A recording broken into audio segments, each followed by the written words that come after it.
The shadow economy. Yeah, there really is one. We have one here in the United States, but every country has one. It just depends how large that economy is.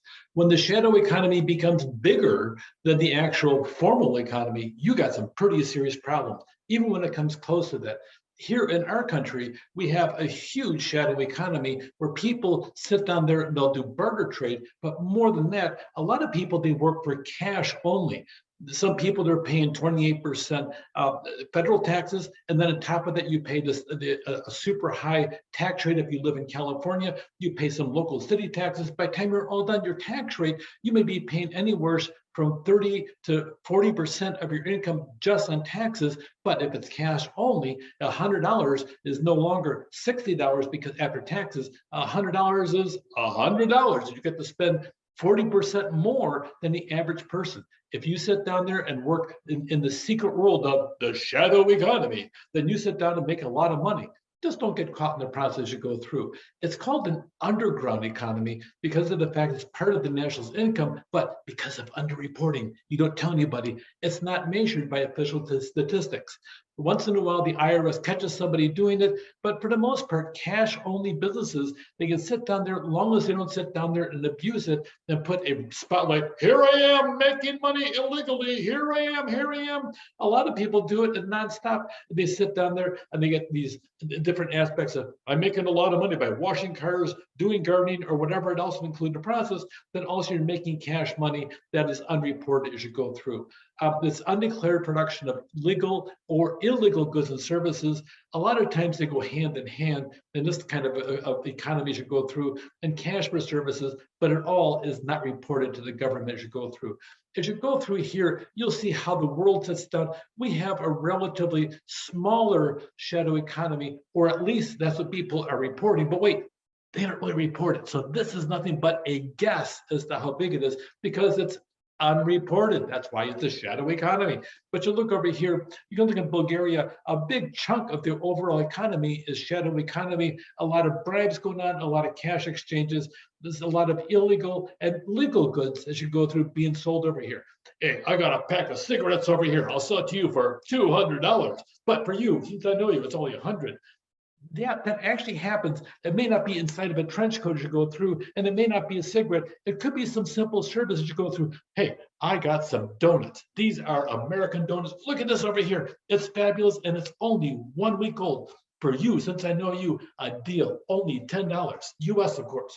Yes, those things happen in other countries as you go through. So you have G&I per capita. And really, managers need to pay attention to this part of the economy because this could be a big chunk of the business they're looking for. Of course, you're going to want to have it all legal and upfront, but look overall as to how big the country's shadow economy is, because you may have a manager doing their best to try to have a legal transaction, not paying bribes, but bribes is part of the overall currency of the country because they have this shadow economy going on. Do you want your managers involved bribing people as part of their regular job as you go through the process? What about when you have a material shortage and you need to get some stuff right now? Should you be participating in this shadow economy as you go through? These are ethical questions, but they're also practical questions when it comes down if whether or not you want to do business in that country. So a lot of rates, they really imply consumer demand as you go through, and you have to look at the income distribution as they have. There's an index out there by an Italian scientist, economic science called GINI, and it goes through the process we call the Gini index. It's a wide range around the world, and it looks at the family income in the country and seeing if the income is distributed on an equal basis. So equality is a big deal. There's a whole series of coefficient factors. If you want to do more research on the actual formula, you can actually just go through your computer, type in the formula, and boom, it'll populate, and you can sit down there and grab it, run things through it. But here is kind of how it goes through. If you have a Gini index as it goes through with less than 0.2, it's like a perfect income equality. And then as you go down, then you have relative equality, 0.2 to 0.3, 0.3 to 0.4. You got some problems coming, but right now you're still okay. When you start hitting 4, Okay, a 0.4 index is your warning level. Ding, ding, ding, ding, ding, ding. You have a lot of disparity in income between the families in the country. You need to start paying attention. This is an important index for you as you go in. It depends on the product you're selling, but if it's family oriented in the process, you want to look at the income inequality. Once it hits that warning level of 0.4 or greater, then you have a big income gap, and the 0.5 represents a severe income gap, and some countries have an even bigger one than that. So this is an important factor to pay attention. Make certain you know what it stands for. Test question, okay, but also in the world of business, sit down there and drop it out there just in case you're going to do business. Well, I went and I checked on the Gini index over here, and this country has a serious problem. You too can get a gold star in your boss's crown because of the fact that as you go through and talk about the different terminology and the aspects of international business, and you know things that people have forgotten to pay attention to, that can sit down and really help your company to be successful as you enter into that market. Private consumption, disposable income, after-tax personal income is a big thing that also, if you don't pay any taxes, it's still personal income as you go through. Discretionary income, how much is left after paying taxes? When you go into some of the countries, especially your socialist countries in Europe, they're paying anywhere from 50 to 70% of their income into the government. Now, by the way, when you have those kind of outrageously high tax rates, 70% of your money taxed, a lot of people participate more and more into the shadow economy because it certainly pays off. You get to keep your money instead of giving it to the government as you go through. So keep that in mind as you go through. There could be a bigger shadow economy in countries that have high tax rates.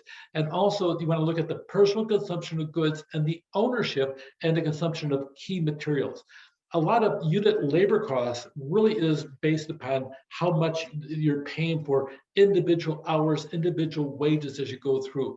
Low or slowly rising unit labor costs indicates opportunity to lower production costs and the idea of moving into that country from the United States or whatever. And by the way, that gets our economy here in trouble. Hey, let's move down to Ecuador. I hear they're only paying $1.35 an hour wages. Yes, if we pay $1.50, they'll be rich, and so will we. Yes, the temptations there, just trying to get your goods out of Bolivia. They have a couple of problems over there. And also shipping them several thousands and tens of thousands of miles to your final market could be difficult. But you may save enough money in the process. But you also lay off all your American workforce.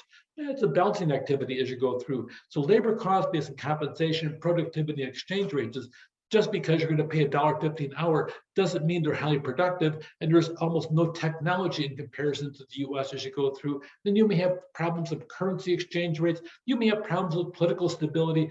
All that needs to weigh into your factor if you're going to move business into a country for whatever reasons you go through. Here is a really, I'm looking here on a chosen group. So you can see some of the different indexes you go through based upon US dollars. This is kind of a critical chart when you look at it as to what is the overall cost and what is the comparison to the United States as you go through. And you'll see the rise and fall of the numbers as you go through based upon the economic standards or the worldwide economy as you go through. The shadow economy is critical to understand and know about. It's unreported cash or services. It's simple as cash from a coin washing machine you don't tell the government about, to payment to a gardener or bribe to a government official. Black market was where goods are secretly sold and purchased. They all play a part in every economy. It just depends on scope and scale. Take care.